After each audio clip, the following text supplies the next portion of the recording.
How can we control land speculation and keep jobs and families on Molokai? How does La'al development fit into the future of Molokai? Is it true that La'al is the beginning of a new battle with Molokai Ranch? Or is it part of a lasting settlement? Join us in looking at the big picture, the creation of the community-based Master Land Use Plan for Molokai Ranch. For the last 3 years, the Molokai EC has been in partnership with Molokai's largest landowner, Molokai Properties, or what we call Molokai Ranch. We've established a relationship with a landowner that the community has had ongoing contentiousness for more than 3 decades. What I tried to do was just understand what had gone on. You know, it was illuminating, it was mind-blowing in terms of the gulf that had existed between the company and the community. I mean, I had no idea. It was very sobering, and I suppose from those meetings I knew the only course, there was only one course, there was only one course, there was no other way. We had to try and sit down and work it out, because any other way was disaster for the company, its employees, continued fights, battles, and for those people it was fights within their own family, and we were at the West End, we were separated, we were the enemy, and I don't want to be the enemy. That's not the way I want to do things. We've come up with a plan that has been put together by having over 120 somewhat meetings and over thousands of participants. As we created this blueprint with this master land use plan, we based it on the spiritual, cultural, and the Molokai values. It's not something that Molokai Ranch said, this is what we need in the plan. It's participants who said, this is what we want for this segment of this section of your Western lands. And that's the uniqueness that I don't think any community plan can say they have. As part of the Molokai Master Land Use Plan process, the lands that would be gifted to the community through Molokai Land Trust, those lands include approximately 26,000 acres. 26,000 acres is tremendous. It exceeds the current land inventories of the Department of Hawaiian Homes. It provides for us a preservation approach on the highest level of significant lands for the Native Hawaiian culture. For the last 30 years, I have primarily represented community groups on Maui and on Molokai in land use disputes on Molokai having to do with Kawakau Beach, having to do with the proposed development of a hotel on Kaiaka, having to do with the campgrounds, and having to do with the development of a golf course at Naiva.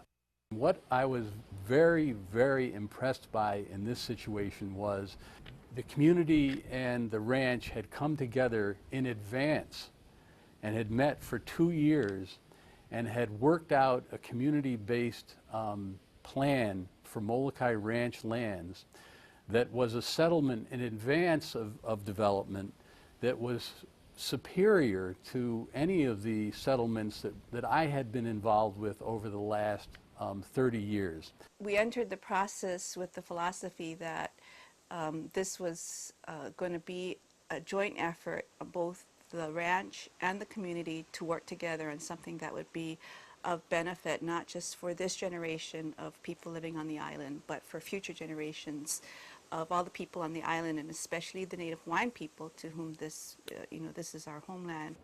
The process that we're engaged in now differs tremendously from how it used to be when developers would come to Molokai. We used to react, and the developers used to throw out whatever their ideas were and provide lip service. This process has been so different in that the community has been the core of how the plan has been developed. After 30 years of battling the ranch, I think that we got like a more receptive management here. I mean, I'm kind of, I got to say, I'm a little bit more impressed.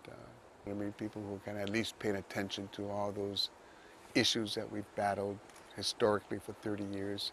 The ranch has agreed to move immediately to a full and comprehensive EIS. It's going to participate in a permit process which allows full community participation. All those things are admirable. What we're trying to do is we're trying to lift the bar. That's the way I describe it. We're trying to be better than anyone else has ever done it. So, you know, when it comes to the way we do a water application, the way we do a district boundary change, I want it to be better. I want it to be the best. I want it to be beyond reproach. No one has ever done it like this before. But we feel that the community deserves this approach and that we be upfront, no whitewash, and whatever we do is going to be able to be included in a public arena. And we have done that, and I will say that that has been our commitment for those that have stuck with the process, to be open and transparent. Who best to put this process in whose hands? It is those that have a vested right that will die here and that their bones will be placed into the ground. And that's important, that's the kind of measure and the value of this work that we're doing. I will tell you, this process has changed my life. If my people only can like pull away the old kaki'os, pull away all the mistrust from the past, and then if they all put their brains together, awesome. I'm just overwhelmed by the power of what's happening on Molokai. And it's consistent with this island of power, you know, and it's a model for so many places, other places. When we began the process as part of the inventory, we looked at critical lands that were important to our mo'olelos or our stories or our connections to our ancestors. We also looked at the areas that was in transition from past developments that I have been personally involved since the early 80s. Nowhere else in Hawaii would a land, what we call the single largest landowner, would be conveying to a community group.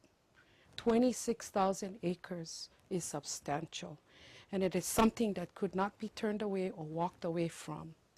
So we looked at the rural and we look at the agricultural lands, and over 24,000 acres will be set in place, part of an agreement for whoever comes to lease these lands that cannot change or reclassify to a higher use.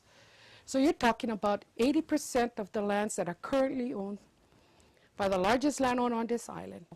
And now we're trying to move forward to look at what would be the best for the generations to follow. Yes, all these important places, oh yes, like the Naiva and all at the different places that we use the makihiki gardens every year. You should live it like that and have the community use it. Use it. I think it belongs to us. Naiva is just, when I first saw Naiva with Auntie Harriet Ney, it was just kind of amazing. That whole makihiki ground opened up.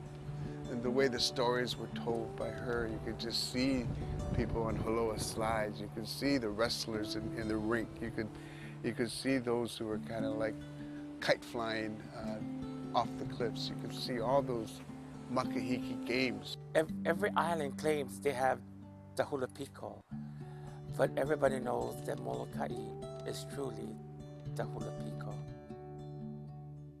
When John Kaimikawa was living, he really brought Ka'ana up to life again. And I thank the ranch for letting us go in and dance on the mound. That mound is so beautiful.